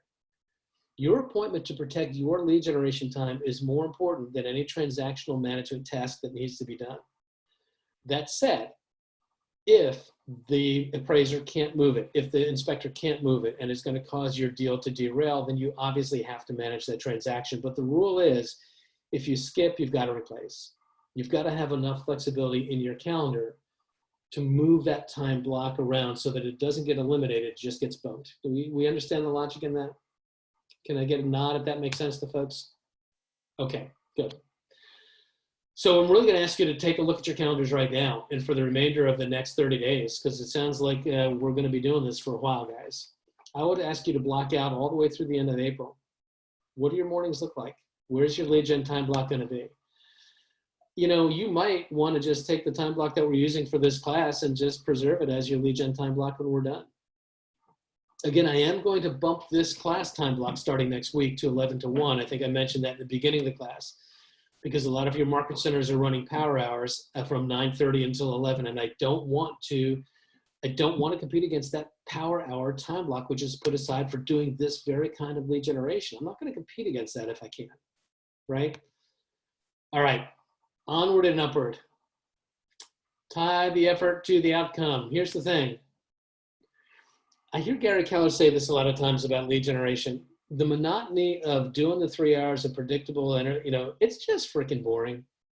It is not the most exciting part of being a realtor. It is not the sexy, glamorous stuff that they show on the HGTV shows.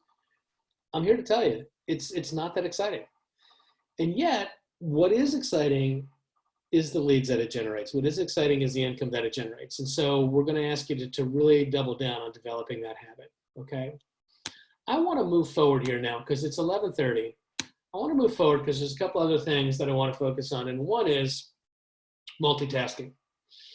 I know what happens in a Zoom environment, and I've been guilty of it at times myself, is that you believe that you can multitask. I can have my camera or my Zoom class open, and I can mute my camera, or I can mute myself, and I can run around and do some other things. I can get the laundry in, I can unload the dishwasher, I can, tutor my kids and all that stuff. And what I'm here to tell you is that we're in some challenging times. And if you've got kids home and you're trying to help them with their schoolwork, I get it. Your kids are just as much a priority as your business is and your learning is right now. But when it comes to your lead generation, here's the truth about multitasking. Multitasking is a myth. We can't multitask efficiently. Multitasking is trying to do two things at the same time with the same level of focus and intensity, and it cannot be done. If you really dig into the term multitasking and you really start to do a search on that word, what you're going to find is the term multitasking never existed until the 1960s. And the term multitasking was, interestingly enough, first used by the IBM Corporation.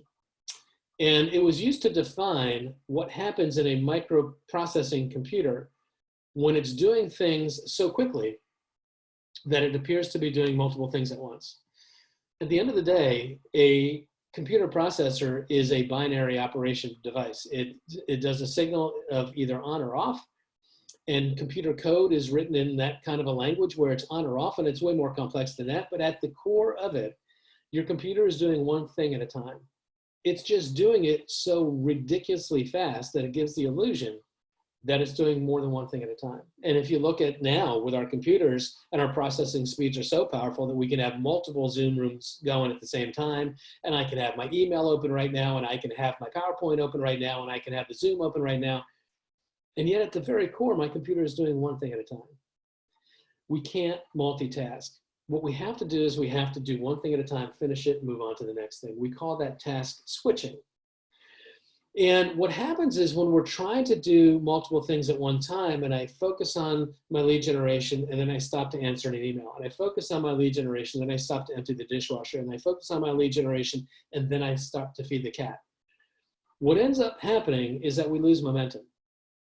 And in that lost momentum, we lose the impact of the efficiency of what we're doing. We lose the ability to be truly effective and impactful. There have been studies that show what the cost of this is to business in the United States right now, where employees go to work, sit at their desk, open up their Facebook, sit at their desk, start taking texts, sitting at their desk and start doing different things. And the cost to business and lost productivity is measured in the terms of hundreds of millions of dollars. The thing I just want you to focus on right now is when you're lead generating, try to lead generate. And to the extent that you can, I think that's just a great way to live. When you're in the moment, be in the moment, right? When you're with your family, be with your family. When you're at work, be at work. When you're lead generating, lead generate. When you're in nature, be in nature. Whatever it is, just learning how to kind of be all in. We are so distracted. There's a great book by a guy named Cal Newport who wrote the book called Digital. I forget the name of it now. Cal Newport is his name, and you just write digital, you'll get the rest of it. But he talks about the need to sometimes do a digital detox. That we live in a world with so much overstimulus that we don't know how to really be focused and purposeful in anything that we do. And he talks about unplugging from all of our apps and all of our stuff. I don't know if we necessarily need to do that right now, but I am going to ask you to try to protect your lead generation time block and be focused on it. Right now in my kitchen, I've got the door closed to the rest of my house. You know why? Because I've got a 19-and-a-half-year-old cat who would come in here and try to eat her food. And she would be meowing and she would be up on the screen. And she's probably waiting for this class to end so that I can open up the door because she's probably looking for lunch. But the point is right now I'm off limits, right? And I want you guys to do that as well. What does focused intensity look like to you? Do you know how to channel the energy that it takes to really get focused? And when you think about it, think about a surgeon. I come out of healthcare. Think about a surgeon and the intensity that they bring into that moment in the operating room. Think about a gymnast balancing on a balance beam. Think about a ballerina. You know, people who are really focused at the high point of their game, they are totally locked in. You know, there is a psychological phenomenon that we call flow that's been widely studied that talks about how people that get so locked in to the moment that it seems as though time gets distorted. Sometimes you may have heard sort of an athlete. I remember hearing an interview one time with Derek Jeter, who talked about what it's like to truly be in the zone. And he talks about being Mr. November at the plate, Yankee Stadium on a cold November night with everything on the line. I think Jeter, as far as athletes go, and there's a lot of great athletes who are examples of this, but there's certain athletes who just have the ability to step up big when the moment is big. And Derek Jeter was one of those guys. And one of the things that he talked about is that when he was at the plate, it's as if time slowed down. It's as if time stood still. And he said one time in an interview, it's as if the baseball that was being thrown from the mound looked as though it was the size of a beach ball. And you could actually see the rotation of those seams on the baseball moving. And he could actually determine what kind of pitch it was going to be and where it was going to cross the plate, because it's as if everything slowed down. Well, here's the truth. That's not metaphor. What truly happens when people get locked into that level of focus is your brain's perception actually changes. If you ever want to read a really interesting book on this, there's a book called The Rise of Superman, and it talks about elite athletes and elite performers and how they learn how to leverage this. But what happens is the brain's perception actually does change. Time literally slows down, or at least the perception of it does. And the baseball that looks like it's the size of a beach ball, that's not a metaphor. In Derek's brain, in that moment, the baseball is the size of a freaking beach ball. That's what happens in heightened focus. I don't know if you need to get into flow to be a great lead generator, but I want you to really think about is, what do I need to do to really get focused intensity? How do I limit those distractions and the things that are going to take me away from what I need to be doing so my lead generation time blocks can be as productive as possible? How do I shut off my phone? How do I shut off my Facebook? How do I let people know that I'm off limits right now when I'm working from home? That just because I'm working from home doesn't necessarily mean that daddy's here all the time. Daddy's going to work just like he always went to work. Now, in an emergency, right? Sure, if the house is on fire, I'd really like you to let me know that, right? But the point is, think about what intensity looks like for you, and what are we going to do to set our environment so that our lead gen environment can be as productive as possible. I'm going to skip that exercise because I want to get into something that I think is really important right now, the anatomy of a lead generation time block. The thing we've got to understand is lead generation is both prospecting and marketing. Later on in this course, we're going to do a dive into both of those, but it's both. It is not only prospecting. What we talk about is that lead generation is prospecting based, which means that the predominant thing that we do is I prospect. Prospecting to me is going out physically and actively and touching people.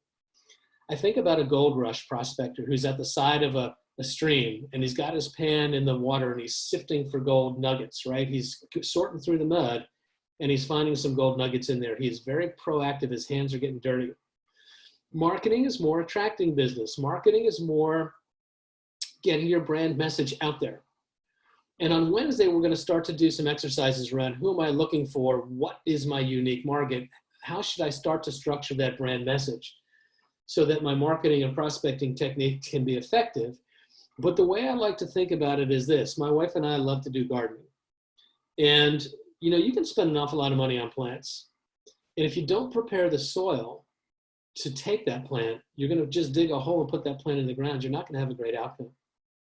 Marketing is largely attracting business and getting the environment right to get the soil right. So when you put the plant in, which is the prospecting activity, it's received differently. Does that analogy make sense to anybody besides me? And if we're not preparing the soil in our marketing as part of our lead generation activity, if we're not doing marketing so that people know who we are when we show up, that they have some predisposition to who we are when we're showing up, we're not being effective in our lead generation. Lead generation is not exclusively talking to people and picking up the phone and calling people. It's prospecting based. But we've got to be preparing the soil with our marketing as well. And so one of the things that I want you to think about is in your 3-hour lead generation time block, if you were to break down what does a 3-hour time block look like, here's how I would structure it. I would structure the first part of it, doing the marketing activity. and practicing the scripts, right? That's how I would start my first 3-hour time block. I'd start with the marketing activity first. Here's why. It's easier to build momentum with the thing that you're going to have less resistance to do.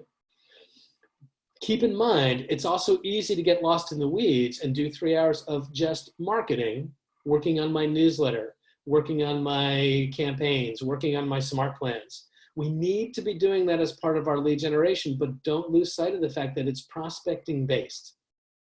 But every good time block should start with some marketing and practicing some scripts. We're going to talk about scripts in lots and lots of classes, but what do we say when we do our lead generation prospecting activity?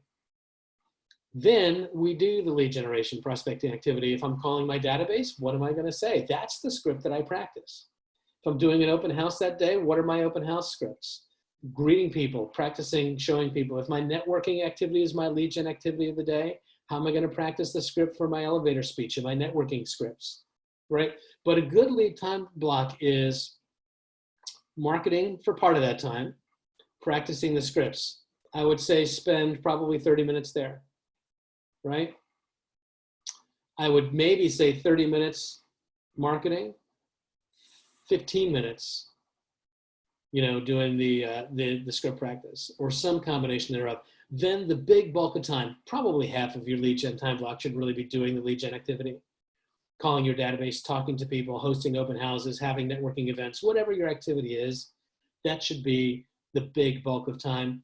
And then your lead gen time block should also include time for updating your database. As you're talking to people and you're getting more information, phone numbers, additional information, we've got to go back into Command and update it. Because if you don't do it in the moment before you're going to move on to something else, you're going to mean to do it, you're going to want to do it, you're going to not do it. And you've got to keep your database healthy. So a great anatomy, and you're going to figure out how this flows for you, but it's got 3 elements to it, the anatomy of a lead gen time block. First part, marketing and script practice. Second part, doing the active activity. Third part, updating your database. And so the things you've got to think about is, in terms of prep, your prep time for your lead generation should happen outside of that block.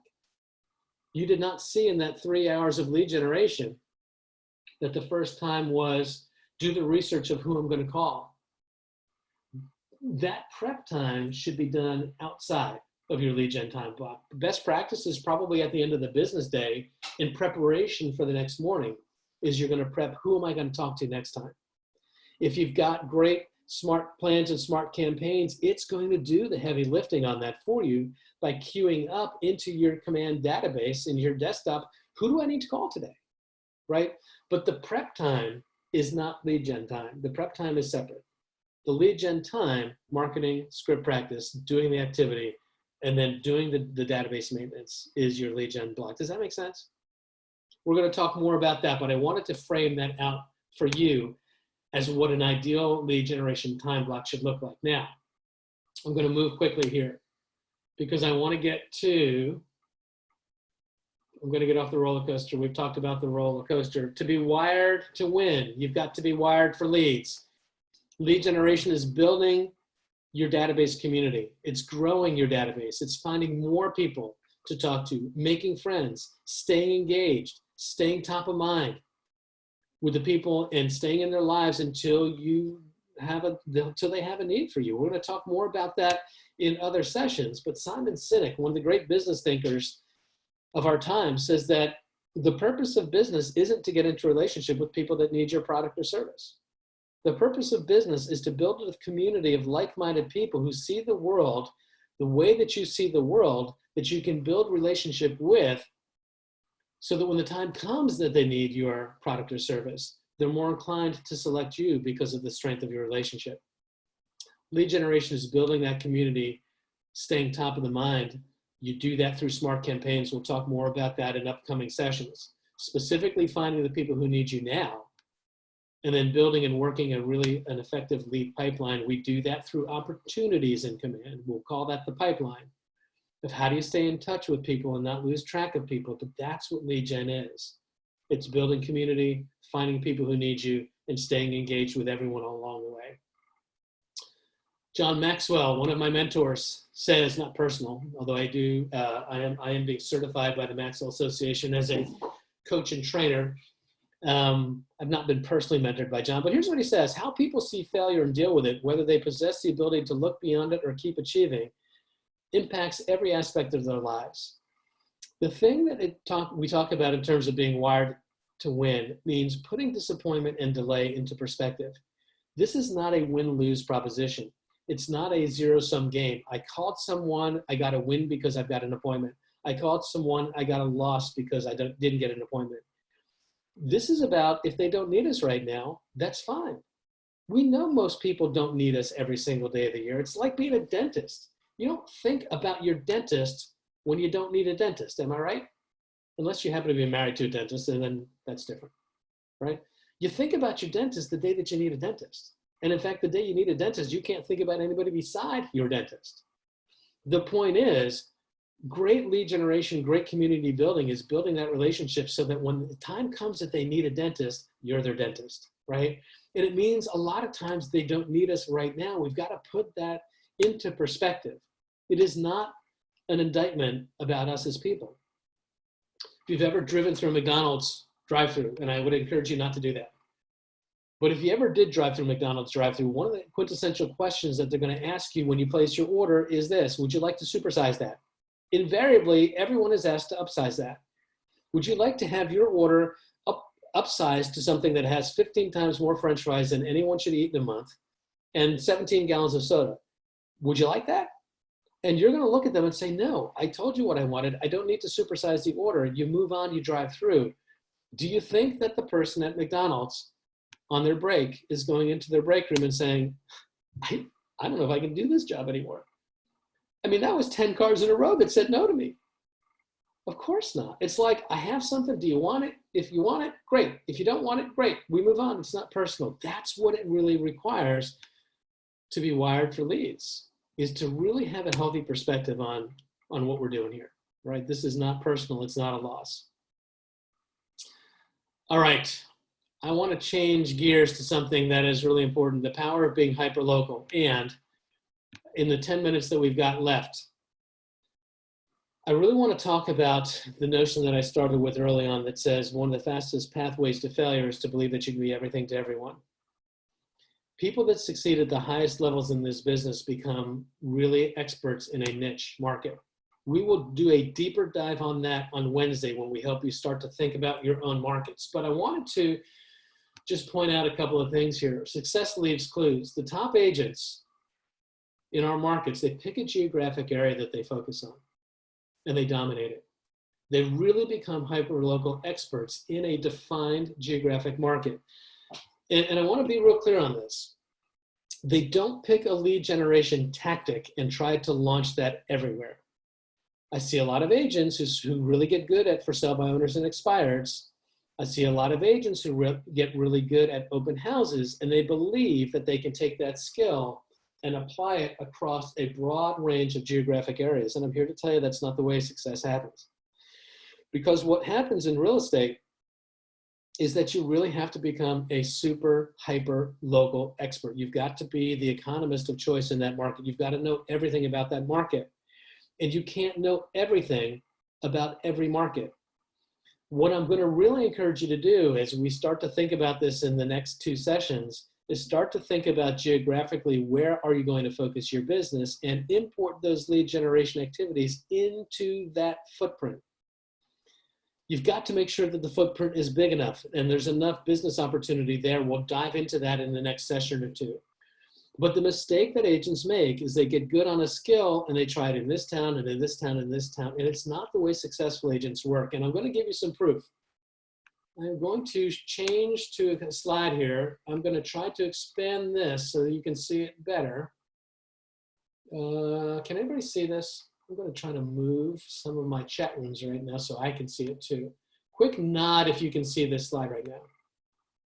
Thumbs up if you can see the slide. All right, let me tell you what you're looking at.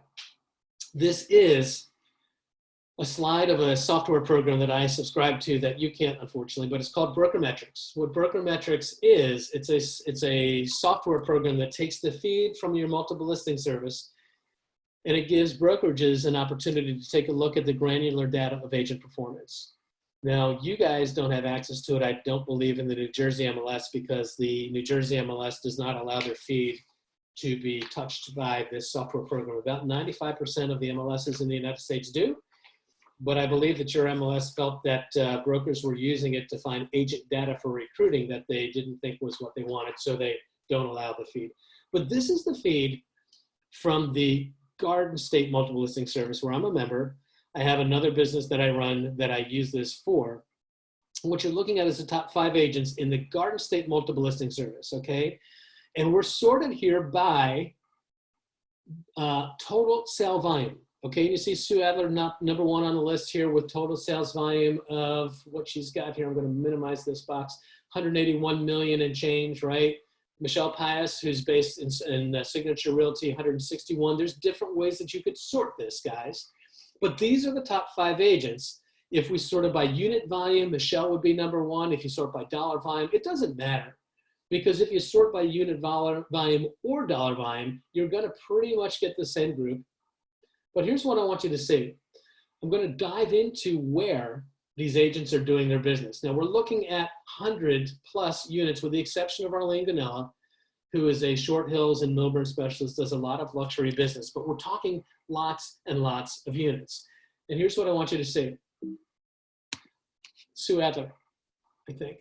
Is this Sue? I'm gonna move this dialog box. This is Sue's business. Where did she do it? Do you see how the vast majority of her business is in Milburn and Summit? 33%, a full third of her business is in one town, one. If you add Milburn and Summit, you're almost half of her business in just these 2 areas. She is not spreading all over the map. She's picking a couple of lanes and she's dominating. I'm gonna jump down to Arlene Ganella. 76% of her business in one town. This is not take a lead generation skill and apply it in multiple markets. Make sure your market is big enough to support your financial goals, but don't spread yourself out there and delude yourself into thinking that you can work multiple markets. You can't do it effectively. Number 3, Susan Ollendorp. She's in Madison and Summit. Almost 60% of her business in just these 2 towns. I'm gonna go to Michelle Klug.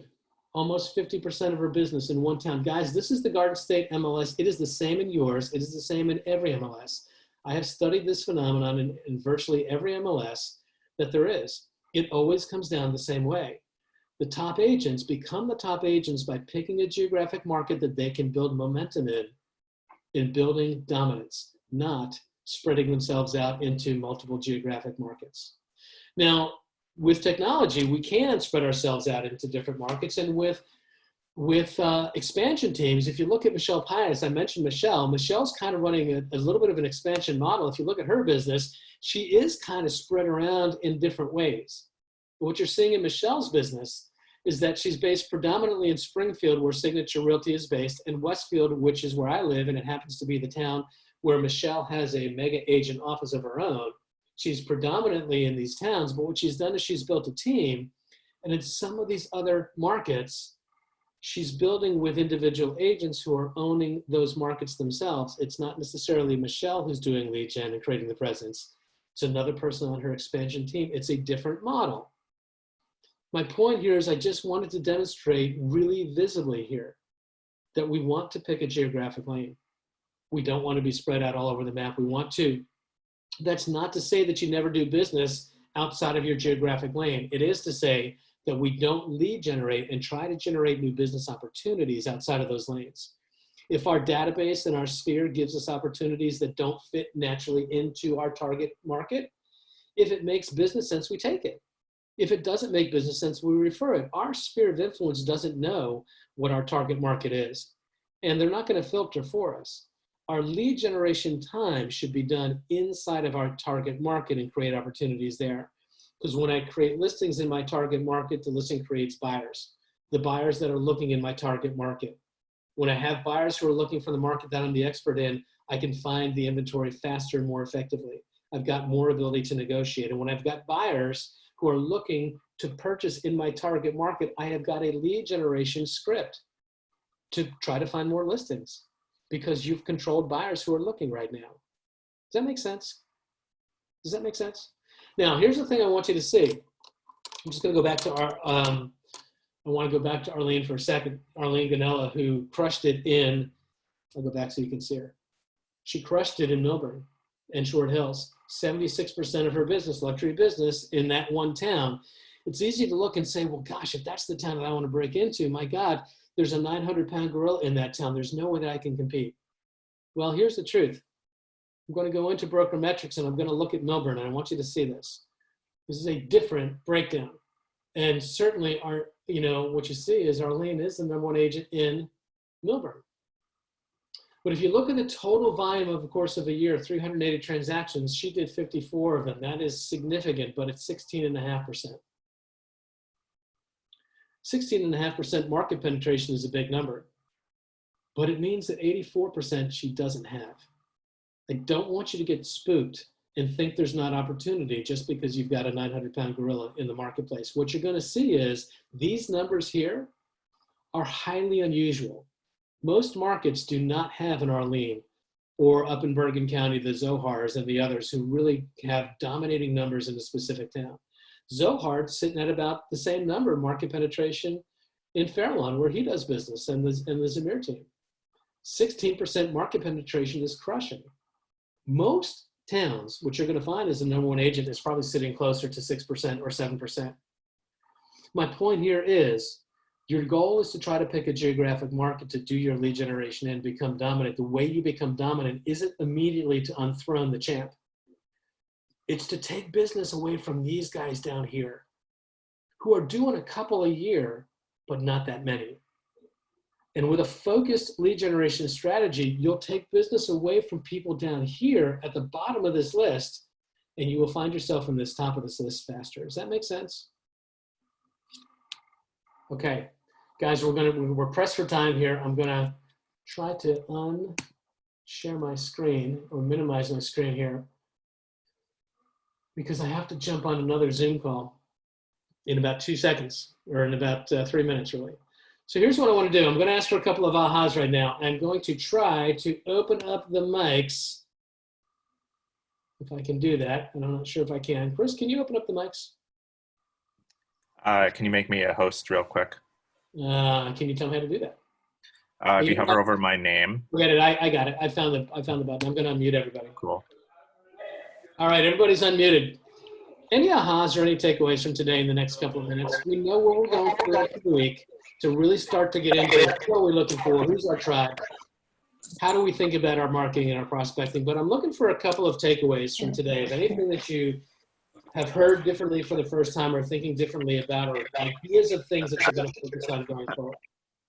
Go ahead, Marianne. Everybody's unmuted right now, so what do you got? Okay, I really like the how to structure your 3 hours a day. 30 minutes script writing, 30 minutes marketing, calling, networking, and updating database. I really like that, and I want to know more about it. Yeah, here's how I want you to think about that. I know it's a little echoey, guys. Half of that time block should be the actual lead gen activity. If you're only lead generating for 1 hour, 30 minutes should be the activity. The rest of that activity should be divided up though into the key tasks of marketing, script practice, and database management, right? I'm glad you took that away. Any others?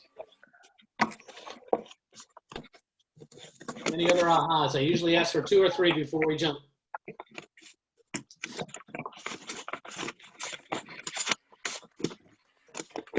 Going once, going twice?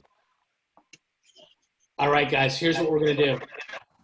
I wanna thank you and honor you for spending 8 hours in my kitchen with me. Maybe next time you come, I'll cook you something delicious. But here's what we're gonna do. We're gonna be back Wednesday, and we're gonna start thinking about who is my ideal client, and I'd like you to put some brain power into that. We're gonna do some exercises in that session, thinking about it, where we've been, what we've done in our careers, what organizations we're involved with, who we naturally resonate with. We're gonna talk about that on Wednesday, but I'd like you to start thinking about this now. Because when you can think about who your target market is, then you can start to figure out, how do I build my prospecting and marketing and lead generation strategies to really, really be impactful to those ears first. All right, that's where we're gonna go. And I wanna thank you guys for being here right now. I appreciate all of you. I hope you found some value in this class today. I look forward to seeing you guys again on Wednesday. at 10 o'clock. All right? All right, guys, be well. Have a great day. Thanks a lot. We'll see you soon.